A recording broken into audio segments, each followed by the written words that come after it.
Hi, everyone. This is Candy Johnson. I am your host, and this is Real Talk brought to you by Real Raw Records. Of course, that never happens with me. I always end up right in the middle of it.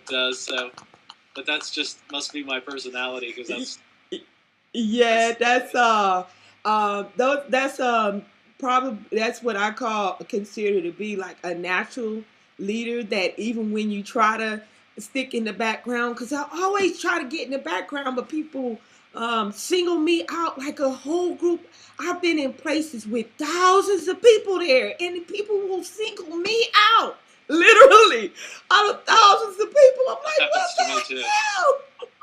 hell? And it happens. It's just a natural thing.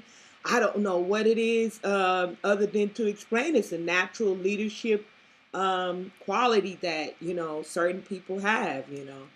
But as we were speaking about the celebrities, in essence, you have people like Taylor Swift that are now being considered as a role model.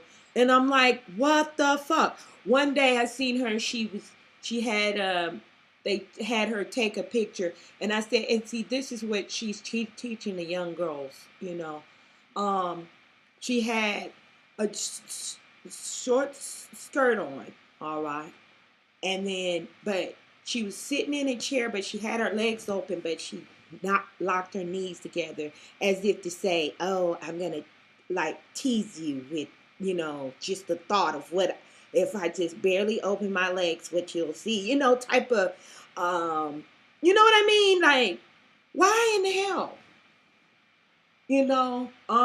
That's an influence on these younger girls, that uh, pedophiles are attracted to say the least. You understand what I'm saying? Um, the thought, the Yeah, sure. the Um, thought, the thought of the young girls learning this type of behavior. It frustrates and annoys the hell out of me. And and this is why I said,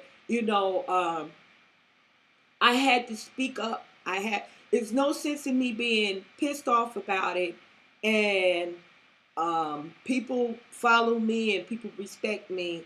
And I don't take advantage of that and step to the plate and say, okay, I'll be the example, and I'll live my life accordingly. So that, um, they you can't just tell a person don't do this. You got to give them, what do you call that, an alternative to what is bad, and say, okay, here's the good, a better or a good alternative. You know what I mean? I do. I hate for people to say don't do this or don't do that, and then don't give people another option. A lot of times people do things because they don't have any other options, or they are not aware of any other options. You know what I mean?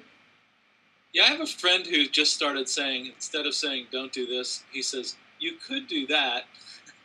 You could you could stop doing this, or you could do this, or you could do that.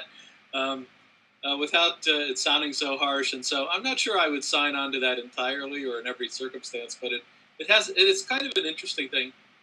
You could be a little more forthcoming with your explanations, or you could be doing this. It just has a nicer ring to it, and it doesn't sound as controlling or judgy as some of the alternatives. Hmm. So I'll keep that in mind. yeah, you could keep that in mind. I could. That's right.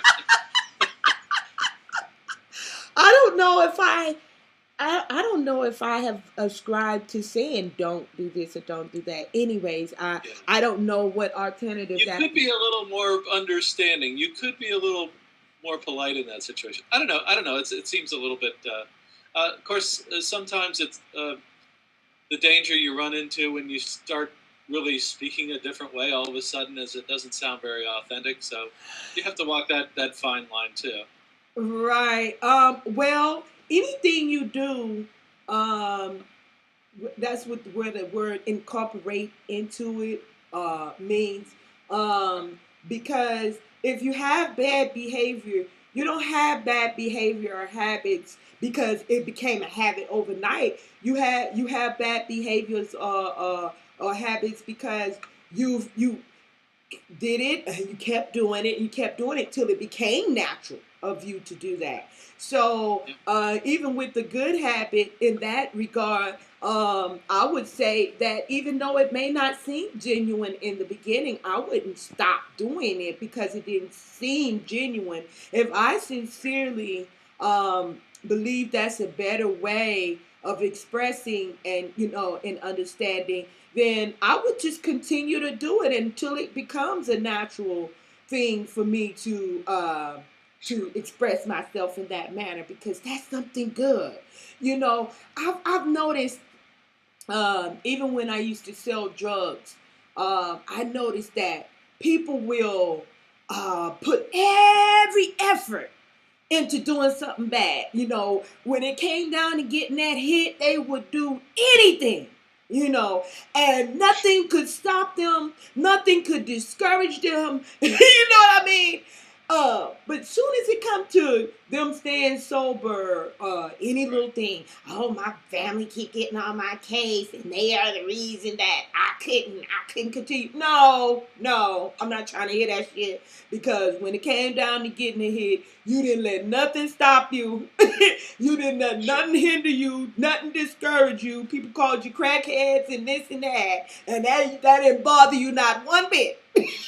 you know. And we have a tendency of doing that. That whenever it's difficult for us to do something positive, we use that as a cop out. Sure. You know it, and it's not. It really isn't. It's not a cop out. I mean, I don't take no excuses. I met this lady one time that was in a wheelchair, paraplegic. Plus, she had very little function of her upper body, and she started a business in that predicament. So I was like, I told her, I said, never in my life again will I ever use any excuse. So it's a wake up call.